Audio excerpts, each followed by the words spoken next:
예, 평화의 교회 교우 여러분 안녕하십니까? 오늘 예배 없는 두 번째 일요일 잘 보내셨습니까? 제가 이 코로나 사태로 예배를 못 드리게 되면서 여러분들한테 약속드렸던 것은 한번 예배 없는 일요일을 우리가 어떻게 새로운 컨셉으로 받아들일까?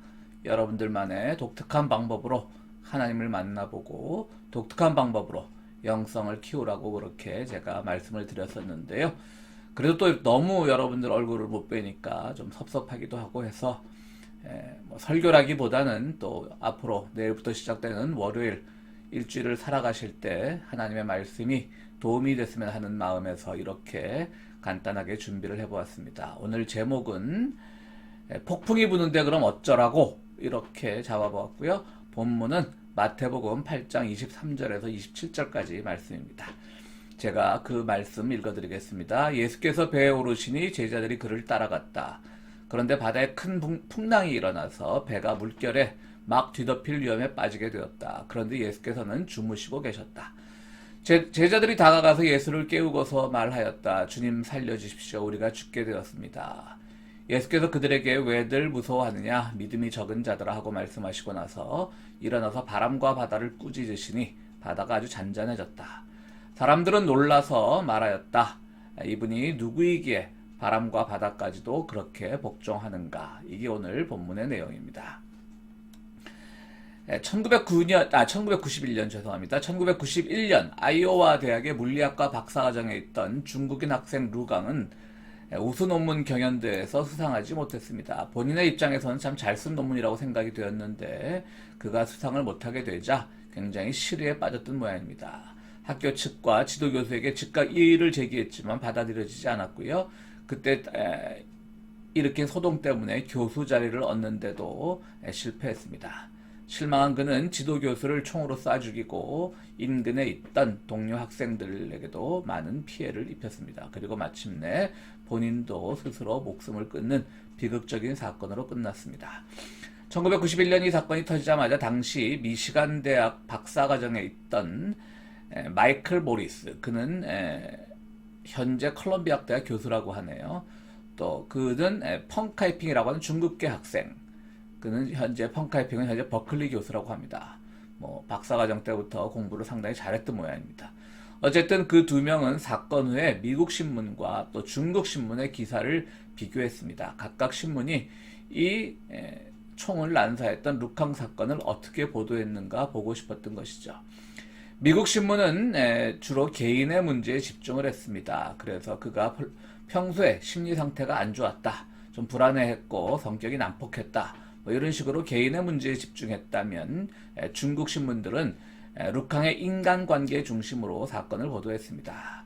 관계 중심의 아시안 문화가 이렇게 나타났던 것이죠. 우리가 생각해봐도 한국 문화도 관계 중심입니다. 개인보다는 관계가 우선되지요. 그런데 이것이 장점일 때도 있지만 단점으로 작용할 때가 더 많은 것 같습니다. 관계 중심 문화는 힘들 때는 또 관계 속에서 위로를 얻기도 하지만 또 개인의 사생활이 보장되지 못하는 단점도 있습니다. 또 개인이 자신의 책임을 망각한 채 또 공동체 뒤에 숨으려는 단점이 나타나기도 합니다. 우리 모두 코로나 바이러스로 인한 어려운 시기를 겪고 있습니다. 그런데 개인과 또 관계 중심, 이것에 대한 연구가 꼭 정확한 것은 아닌 것 같습니다. 상황이 어려울 때면 누구든지 화살을 맞을 희생양을 찾는 것은 동서양을 막론하고 인지상정인 것 같습니다. 우리 고국에서는 이른바 31번 전파자로 밝혀진 신천지 교인으로 인한 피해가 너무 컸기 때문에 그를 향한 비난을 이해 못할 바는 아닙니다. 심지어는 그것이 가짜 뉴스인지 진짜 뉴스인지는 모르겠지만 그 사람의 사진이 또 인터넷상에 공개되기도 했고 노출되기도 했습니다. 그런데 아무리 행동 수칙을 잘 지키고 개인 위생에 신경을 써도 누구라도 전파자가 될 수 있습니다. 뭐 꼭 제가 그 신천지 교인을 편드는 건 아니고요. 제가 뭐 하려고 편들겠습니까?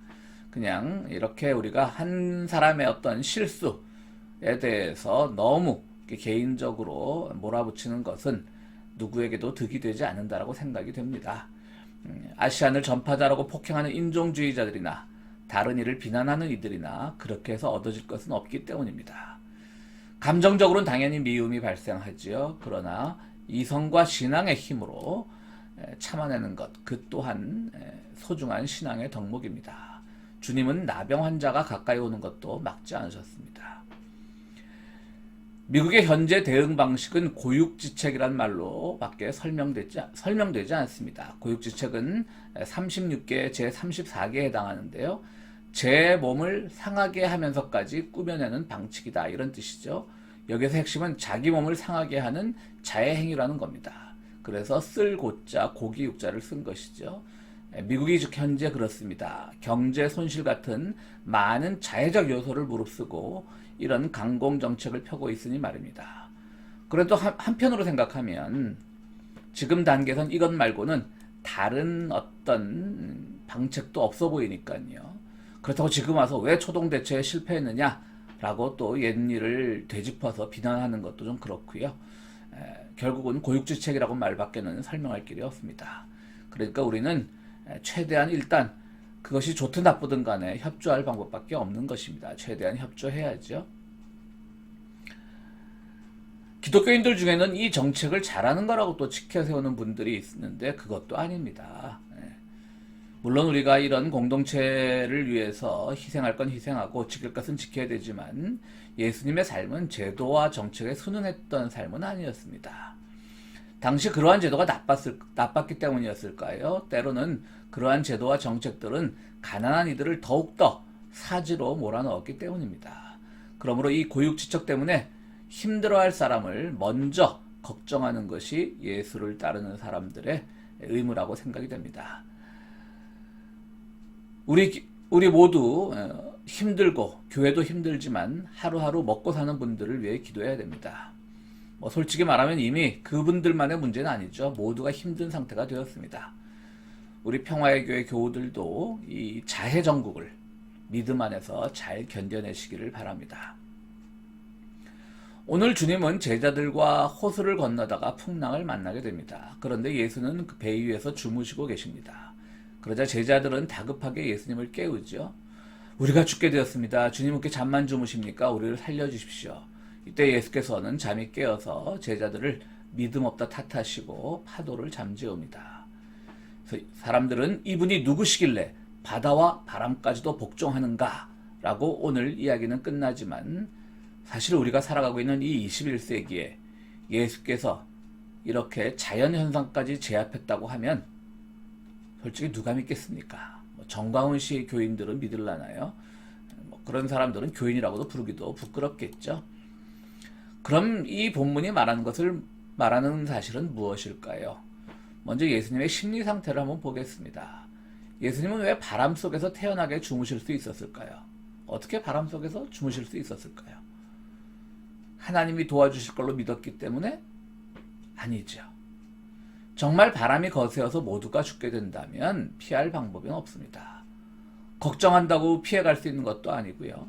조그만 배에서 무섭다고 안절부절하면 오히려 배는 더 흔들리게 됩니다. 멜랑콜리아라는 영화가 있습니다. 제가 좋아하는 라스 폰트리에 감독의 2011년 작품입니다. 멜랑콜리아, 즉 우울증이라는 뜻을 가진 행성이 지구와 충돌해 지구가 멸망한다는 내용인데요. 그동안 이런 종류의 영화들이 많았지만 대부분 마지막에 가서 반전이 일어나서 지구가 멸망의 순간을 벗어난다거나 이런 결론으로 끝나는 경우가 많았죠. 그런데 멜랑콜리아 이 영화는 정말 멜랑콜리아하게 지구가 망해버립니다. 멜랑콜리아 행성이 지구를 향해 눈앞까지 다가왔을 때 결혼식을 마치고 모여있는 하객들이 정원에 앉아 덤덤하게 행성을 바라보는 장면이 아주 매우 인상적이었습니다. 우리가 걱정하고 피하고 싶다고 해서 피할 수 없는 재앙들도 있습니다. 어쩌겠습니까? 받아들여야죠. 누가 나에게 전파를 해도 그를 미워하기보다는 덤덤하게 받아들일 수밖에 없는 그런 현실이 일어나기도 합니다. 이 멜랑콜리아 영화에 쓰인 OST, 즉 영화 음악은 바그너의 오페라 트리스탄과 이졸데의 서곡입니다. 이 음악은 트리스탄 코드라고 해서 화음의 진행이 독특한 것으로 유명합니다. F, B, D 샵, G샵으로 진행되는 이 불협화음인데요. 이것을 트리스탄 코드라고 부른다고 합니다. 음악을 잘 모르지만 기타 조금 칠 줄 아는 제가 봐도 이상하긴 합니다. 보통 기타 코드에서 F 코드와 어울리는 코드는 B 플랫이거든요. 그런데 이 트리스탄 화음에서는 F와 그냥 B가 나오게 됩니다. 영화 감독이 이렇게 영화 음악을 선택할 때도 참 고민을 하는 것 같습니다. 라스 폰트리에는 영화 음악을 통해서도 세상은 서로 맞지 않아 삐걱거리는 일들로 가득하다고 그의 뜻을 전하고 있습니다.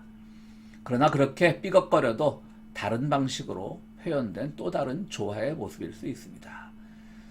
그렇다면 오늘 본문이 정말 말하고 싶은 내용은 무엇일까요? 바람을 잠재운 예수의 초능력이 아니라 그 조그만 배에 예수께서 함께 있었다는 사실이 중요합니다. 어떠한 상황에서도 그분과 함께하는 것이 우리에게는 큰 희망이 됩니다. 그것은 어떤 바람도 잠재울 수 있습니다. 죽음의 바람을 경험해야 부활이 있습니다. 조그만 배에 그분과 함께 타고 있으려면 그분의 거침없는 사랑에도 동의해야 됩니다. 요나가 탔던 배는 컸지만 하나님의 뜻에 동의 안 하는 요나 때문에 그 배가 침몰할 위기에 처해 있었던 것 여러분들 모두 기억하시죠? 예수의 무조건적이고 그 누군가를 희생양 삼지 않는 그 사랑에 동의한 사람들만이 조그만 배를 타고 바람을 헤쳐나갈 수 있습니다. 여러분들 모두 이번 또 일주일도 어느 방면에 있든지 어느 분야에 있든지 건강 잘 챙기시고 또 만날 그날까지 일만 마치겠습니다. 감사합니다.